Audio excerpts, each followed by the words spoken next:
오늘 본문 말씀을 통해서 말씀드릴 제목은 역사의 주관자이신 하나님. 한번 받아서 하십시다.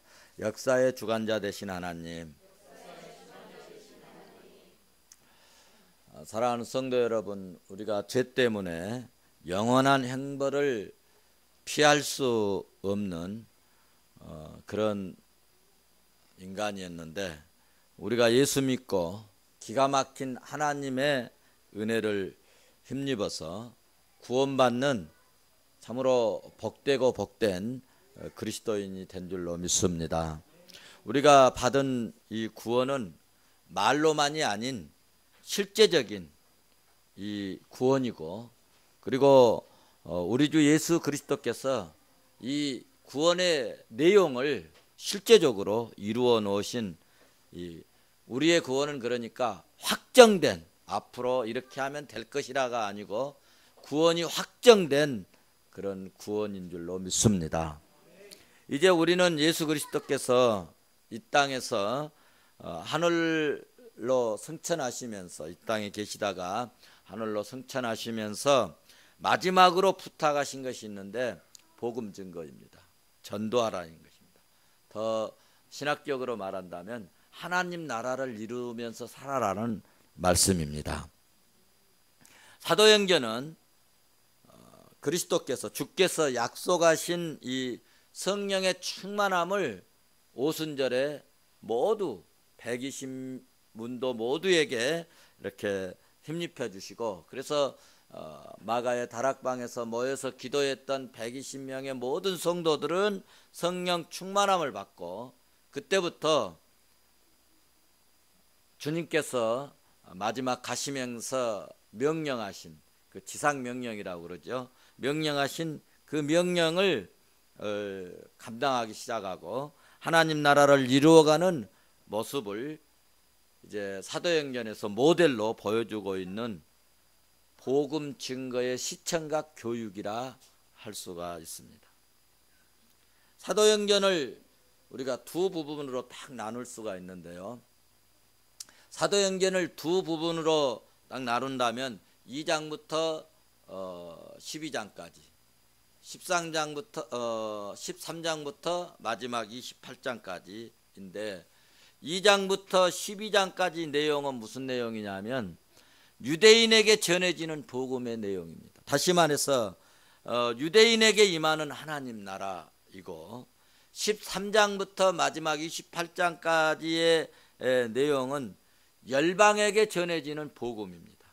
즉 열방에게 임하는 하나님 나라에 대하여 기록된 말씀입니다. 그래서 사도행전 1장 6절에서 예수님께서 승천하실 그 무렵에 제자들이 예수님께 매우 중요한 질문을 하나 이렇게 던집니다. 주께서 이스라엘 나라를 회복하심이 이때이니까?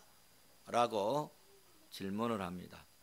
이 질문 속에서 제자들이 원하고 제자들이 바라는 이 하나님 나라의 내용을 알 수가 있는데, 제자들은 여전히 이 무너진 다윗 왕국을 회복함으로써 하나님 나라가 회복되는 것으로 알고, 그렇게 또 기대하고 있음을 이 질문 속에서 우리가 확인할 수가 있습니다.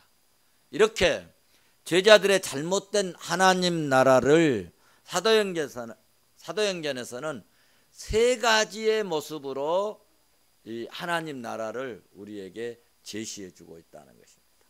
그러니까 우리가 사도행전을 보면서 하나님 나라가 어떤 것인가를 세 가지 면에서 확인할 수가 있어요.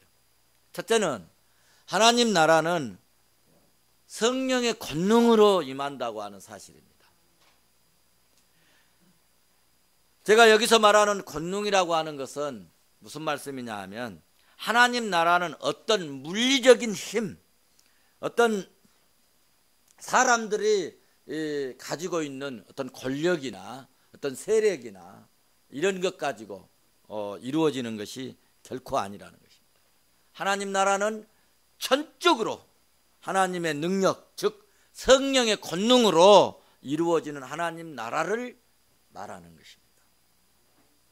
하나님 나라는 그러므로 돈이나 권력이나 물리적인 힘으로 되는 것이 아니라 하나님 나라는 성령 받은 사람들, 성령에 임한 사람들의 역사로 하나님이 주신 그 은혜에 따라서 하나님 나라가 이루어간다는 사실입니다. 그래서 구약의 그 요엘 선지자가 예언적으로 말씀해 주셨는데, 요엘 2장 28절 보시면 그 후에 예수님이 승천하신 후에 그 말입니다. 내가 내 영을 부어주리니 너희 자녀들이 장래일을 말할 것이고 너희 늙은이는 뭐라 한다? 꿈을 꾸며 너희 젊은이는 이상을 볼 것이라 말씀하고 있습니다. 마태복음 12장 28절에서도 내가 하나님의 성령을 힘입어 내가 하나님의 성령을 힘입어서 귀신을 쫓아내는 것이면 하나님 나라가 이미 너희에게 임하였느니라. 할렐루야.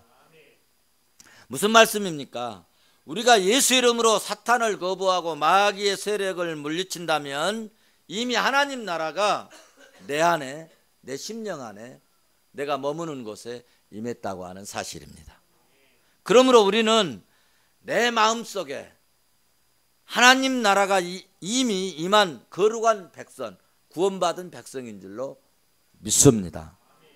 두 번째로는 하나님 나라는 예수 믿는 모든 사람에게 임한다는 거예요. 당시 사도들이나 초대교인들은 처음에 하나님 나라는 유대 민족에게만, 자기들에게만, 선민들에게만 임한 걸로 알고 있었다는 것입니다. 그런데 사도행전을 통해서 확연히 드러나는 것은 하나님 나라는 예수 믿는 모두에게, 누구에게든지 예수 믿는 택한 백성들에게는 모두가 하나님 나라에 임하게 된다고 하는 사실을 보여주고 있습니다. 그래서 하나님 나라는 특정한 민족에게만 임하는 것이 아니라 모든 민족, 모든 사람에게, 예수 믿는 모든 자들에게, 가난하든 부자든 좀 잘 살든 못 살든 또 학문이 좀 있든 없든 예수 그리스도를 믿는 이 믿음의 사람들에게는 모두가 그 안에 하나님 나라가 임하고 또 마지막 역사의 종말에 영원한 하나님 이 축복의 구원의 영생의 나라에서 우리가 살게 되는 은혜가 있게 될 줄로 믿습니다. 세 번째로는 하나님 나라는 어떻게 이루어지느냐, 어느 날 건축하는 사람이 건축 하나 뚝딱 해서 몇 개월에 짓는 것이 아니라 하나님 나라는 역사의 개진과 함께 점진적으로 하나님 나라가 이루어진다는 것입니다. 그래서 하나님 나라는 시간적으로는 성령 강림부터 언제까지 이루어지느냐, 예수님이 다시 재림할 때까지 계속적으로 이루어지고 있어요. 주님이 오실 때까지, 역사의 종말까지 계속 하나님 나라는 세상에 아무리 어떤 강한 세력이 막고 차단하고 거부하고 핍박하고 죽이고 가로막고 또 거부할지라도 주님이 오실 때까지 하나님이 예정한 택한 주의 백성들에게는 반드시 하나님 나라가 이루어질 줄로 믿습니다. 공간적으로는 어디서부터 어디까지 있냐, 예루살렘에서 세상 끝까지 다 누구든지 이 땅에 사는 모든 택한 백성들에게는 하나님 나라가 반드시 이루어진다고 하는 사실을 사도행전에서 잘 나타내주고 있습니다. 이렇게 이제 이루어가게 되는 하나님 나라는 사람의 방법이 아닌 전적인 하나님 뜻대로, 하나님의 계획에 의해서 하나님이 주관하는 방법대로 되어져 간다는 사실을 우리는 이제 오늘 본문을 통하여서 또 잘 이해할 수가 있습니다. 우리 교회 옥상 맨 위에 뭐가 세워졌어요? 잘 모르시는 분 있나요? 네, 십자가 정탑이 세워졌습니다.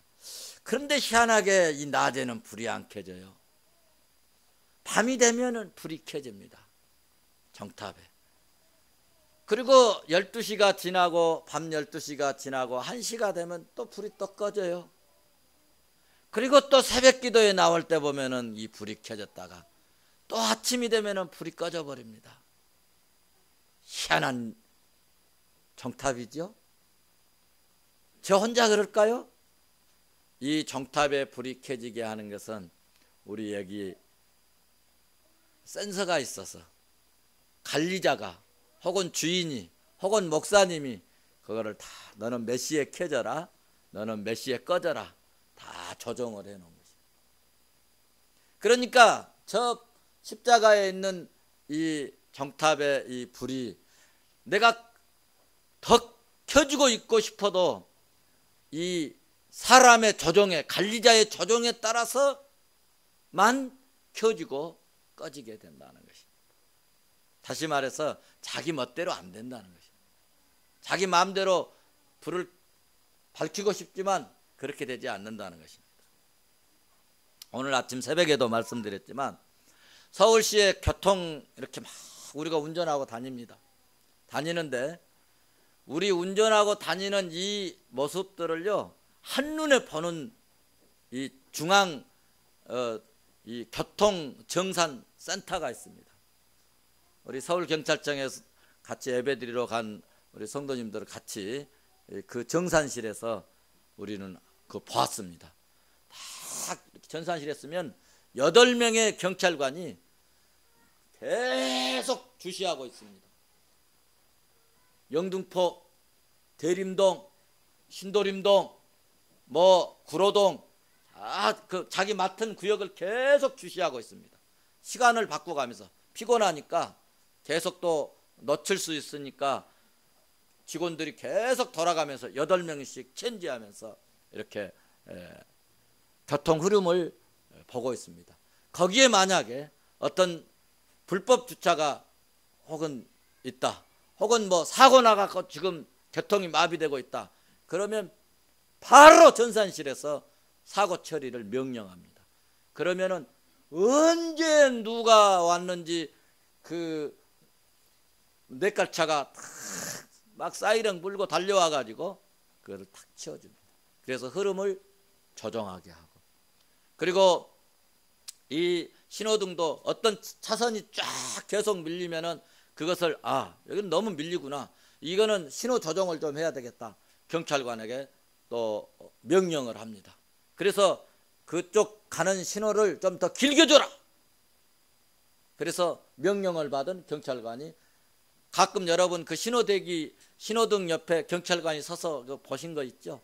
다 전산실에서 명령해서, 그래서 이 흐름을 잘 조정하는 것입니다. 우리가 그냥 다닌 것 같지만 중앙 전산실에서 조정을 통하여서 이렇게 한다는 말씀입니다. 영적으로도 그렇다는 이야기입니다. 하나님께서 인류의 모든 역사를 주관하시는 역사의 주인이신 줄로 믿습니다. 하나님께서 교회와 함께 하셨지만 교회에 대한 핍박은 날로 계속 되었음을 우리가 지난 시간에 우리는 확인을 했습니다.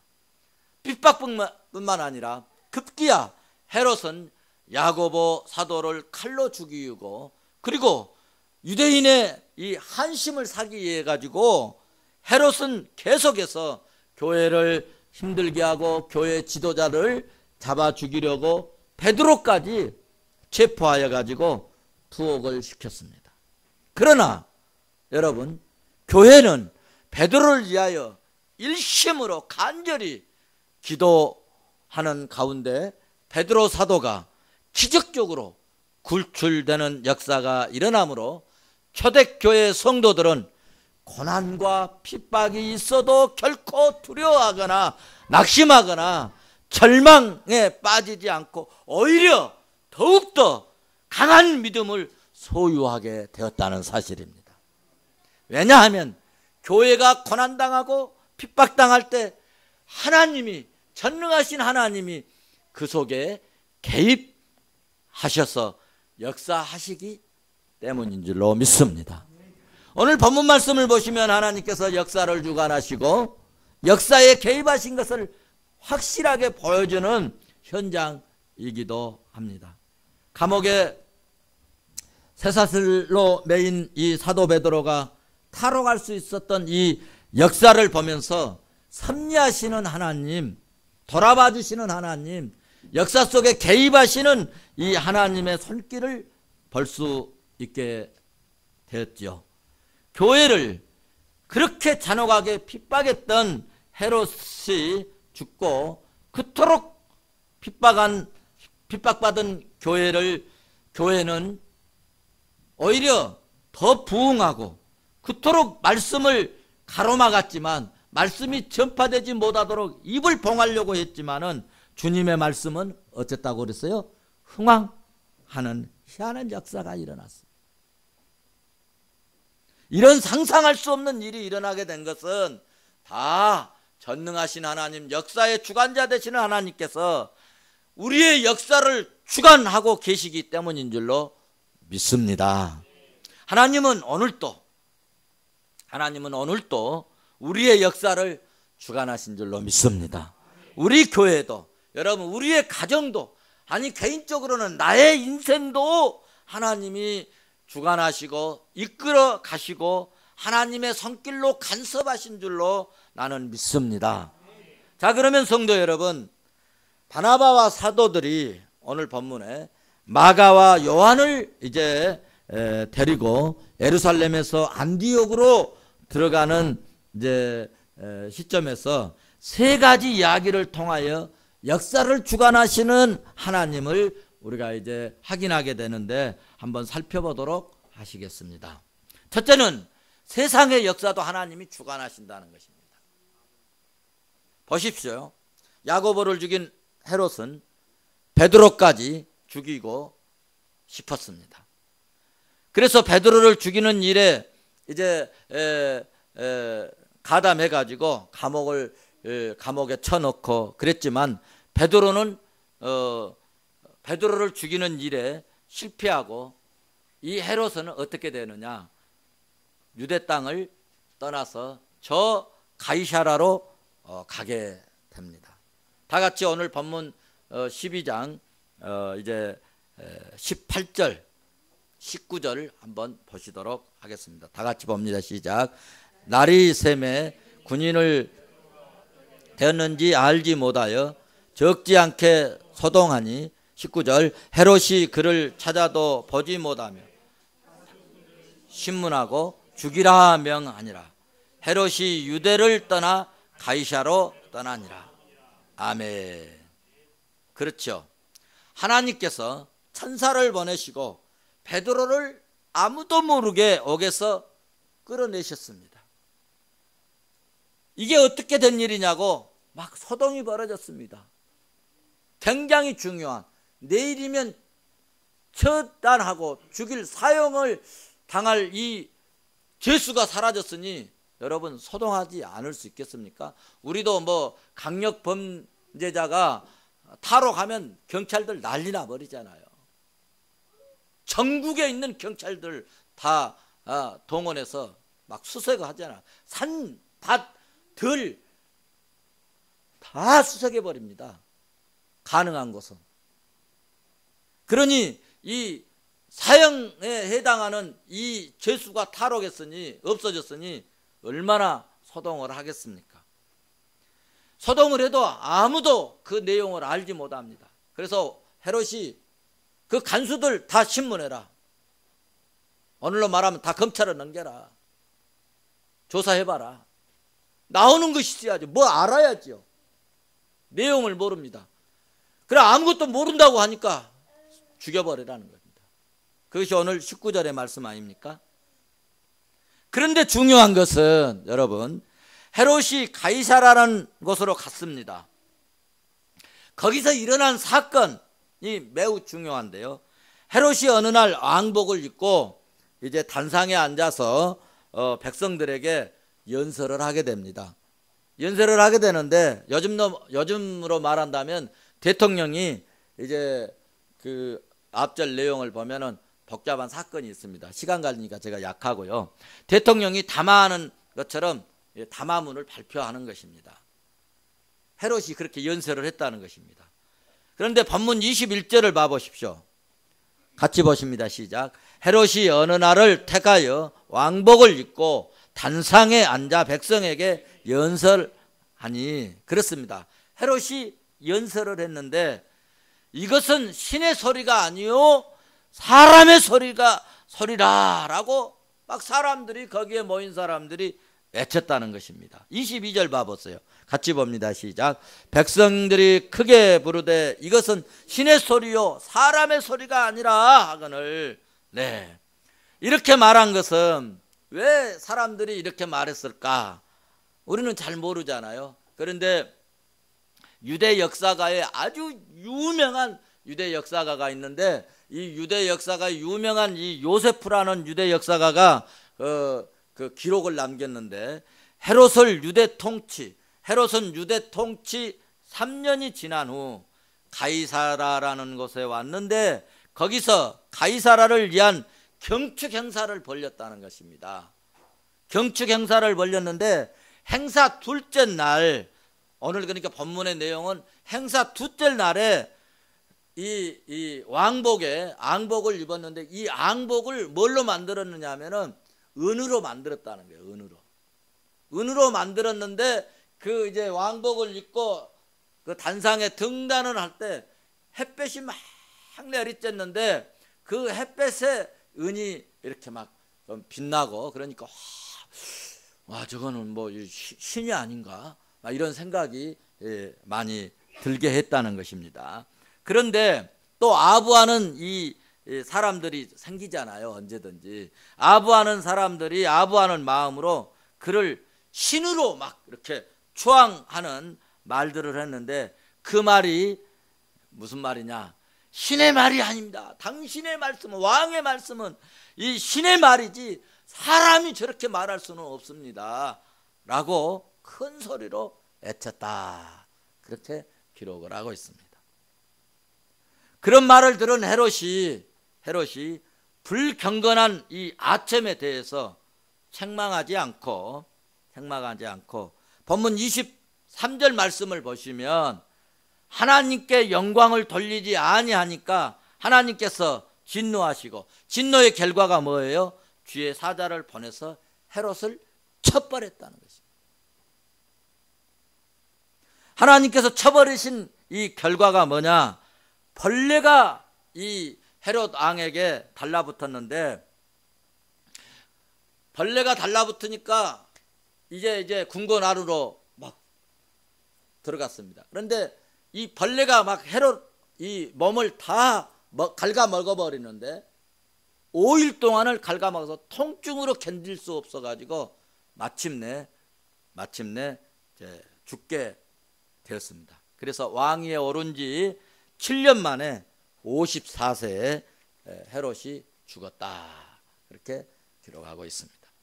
헤롯은 교만과 제약의 도를 넘어서 인간으로서는 해서는 안 될 짓을 하고 하나님을 흉내내다가 하나님의 이 진노의 손길로 죽게 되었다고 하는 사실입니다. 그렇습니다. 하나님께서는 이처럼 교회만 역사하는 것이 아니라 세상의 통치자들도, 세상을 다스리는 사람들에게도 이렇게 불꽃 같은 눈으로 감찰하시고, 하나님에 대하여 이 진노의 대상자들에게 대해서는 하나님이 가만 놔두지 않는다는 것입니다. 그래서 세상 통치자까지도 이렇게 다스리고 교만한 자를 꺾어버리시고 교회를 대적하는 자를 물리쳐서 음부의 권세가 이기지 못하도록 역사하신 줄로 믿습니다. 이런 역사는 오늘날도 계속되고 있음을 믿으시기를 바랍니다. 세 번째는 역사적 격동기 속에서도 하나님의 이 말씀은 계속해서 흥황된다고 하는 사실입니다. 본문 24절 말씀을 같이 봐보십시다. 같이 보십니다. 시작. 하나님의 말씀은 흥황하여 더하더라. 아멘. 할렐루야. 여러분, 지금 어떤 상황이에요? 베드로를 잡아 죽이려고 하고, 사도를, 야고보 사도를 칼로 베어 죽이고, 그리고 예수 믿는 사람들을 잡으면 감옥에 쳐넣는 그런 상황에서도 이것에 대하여서 사도들이 또 제자들이 이제 주저하거나 또 두려워하지 않고 만나는 사람들마다 복음을 증거하고, 그런데 이 복음을 증거하는 이 내용들이 희한하게 에이, 나 그런 소리 안 들을 거야, 그러는 게 아니라 복음을 받아들이고 나도 예수 믿겠노라고, 나도 세례 달라고. 그래서 때로는 3,000명, 4,000명, 5,000명 요단강에 모여가지고 세례받고 베드로에게 안수받고 말이에요. 세상 사람들이 생각할 때는 저 무시간 뱃사람, 저 어부, 저 무시간 저런 사람에게 안수받는 일이 있을 수 없는데 많은 사람들이 와서 이렇게 안수를 받고 세례를 받고. 할렐루야. 그래서 하나님의 이 말씀이 점점 흥황해 갔다고 하는 말씀입니다. 사랑하는 성도 여러분, 교회는 하나님께서 하늘의 철장 권세로 지키시고 보호하신 줄로 믿습니다. 교회 건물은 다 여러분 사람의 힘으로 권력으로 파괴할 수 있어요. 저 초대교회 지역 7교회를 가보면요, 성기순례를 가보면은 성도들은 어떤 경우에 성기순례 이런 데 왔냐 그러는 분이 있어요. 왜? 교회가 다 허물어졌어. 허물어진 모습 그대로 지금도 있어요. 지금도 있어. 아니, 하나님이 지켜주시지 않고 왜 이렇게 하나님의 교회가 이렇게 다 무너졌냐고 그런 분이 있어요.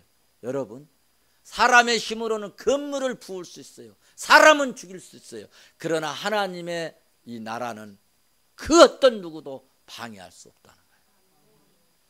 건물을 그렇게 다 부셔버리고 사람들을 그렇게 많이 죽였지만 하나님의 복음은 증거되어져서 오늘 우리에게까지 증거되어서 우리가 예수 믿고 살지 않습니까? 할렐루야. 보십시오.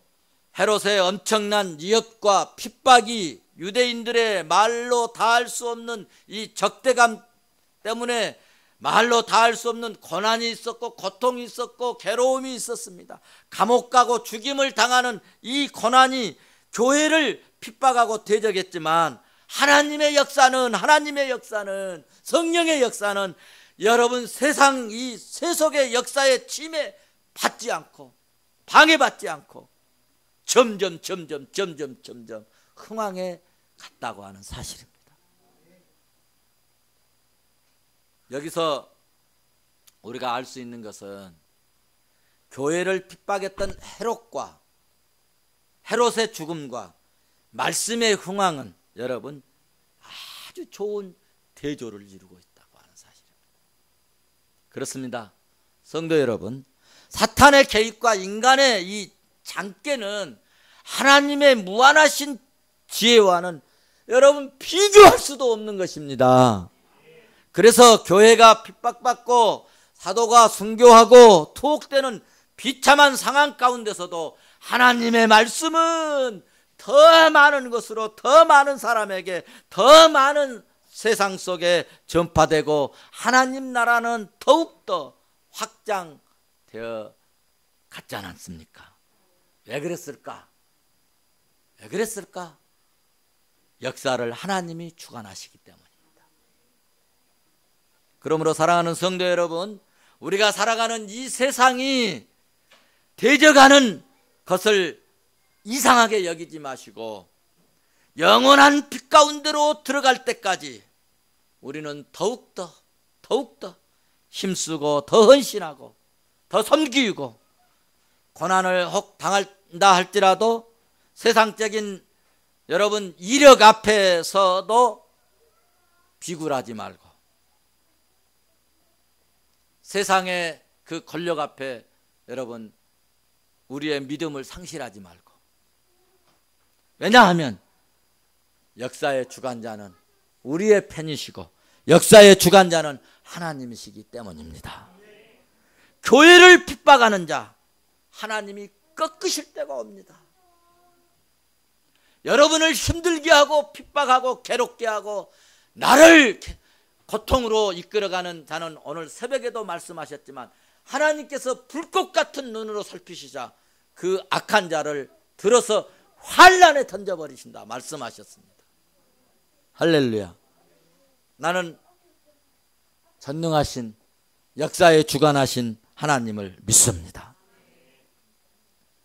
그러므로 사랑하는 성도 여러분, 교회를 핍박하는 자 하나님이 반드시 처리할 때가 있음을 믿고, 교회를 핍박하고 하나님의 일을 대적하는 자 하나님이 마침내 꺾으실 때가 있다는 것을 우리는 이제 알고, 악인이 번성하고 여러분 악인이 더 나보다 나아지고 더 좋아지는 것을 여러분 이런 것을 우리는 천박하게 여겨버려야 합니다. 부러워하지 말고. 그래서 우리는 믿음을 지키고 말씀을 지키고 말씀 따라 살고 말씀으로 나아가는 멋진 그리스도인이 되었으면 좋겠습니다.